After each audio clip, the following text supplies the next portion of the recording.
اسلام خان توحیدی صاحب دا سوال کړل چې د تصوف متعلق څه ویا. د دې جواب دا یو خبر خدا ذهن کې وساته چې د تصوف دا لفظ چې دی دا یو مخترع لفظ دی، ځان نه جوړ کړی شوی لفظ دی.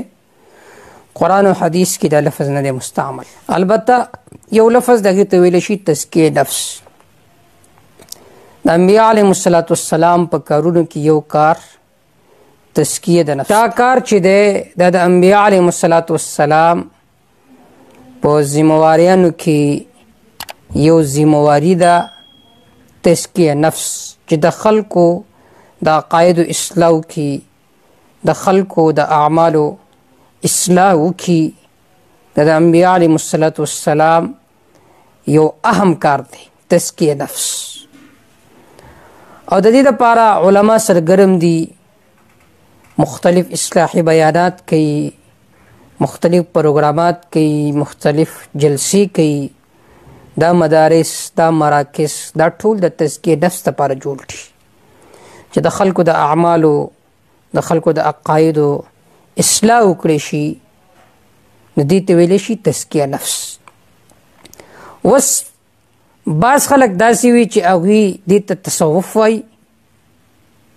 نو که دې معنی ته تصوف ووایي، تزکیه نفس وایي، څه مسئله نشته.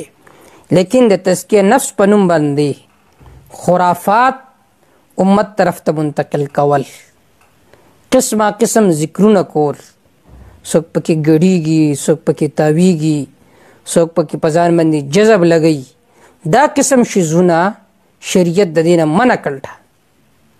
د دې وجې نه علامه الوسی رحمه الله او نور مفسرینو ذکر کړي کل طریقة لا یشهد له الشرع فهو زندقه. هر هغه طریقت چې شریعت کې د هغې تایید موجود نه وي، هغه زندقت او الحاد دی. بعض دفعه خلک یو عمل کوي، صوفیو کې دا شی مشهور وي، ته ورته وایې تا سره دلیل سره ته عمل کوي. وایي مړه یو طریقت وي بل شریعت وي. شریعت دپاره تاسو علما یې، طریقت دپاره موږ صوفیا یو.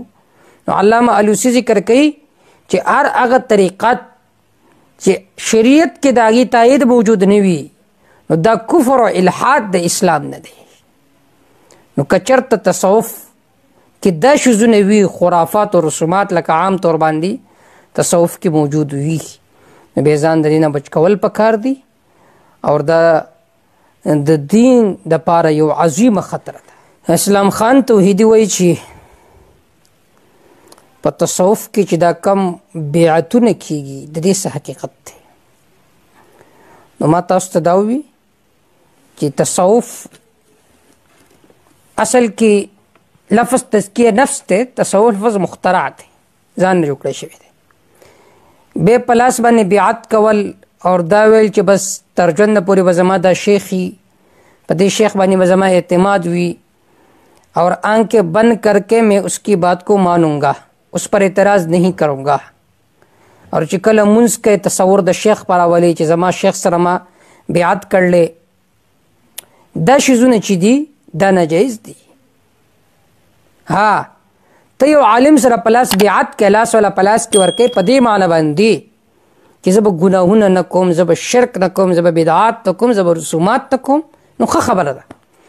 لیکن دا چې تصور د شیخ په راولي، په مانځه کې به راولي، په عباداتو کې به راولي، اور که شیخ غلطه خبره کوي بیا به هم اعتراض نه کوي، ولې ځکه دا زما شیخ دی. نو دا خبرې د دین دپاره یو عظیمه خطره ده.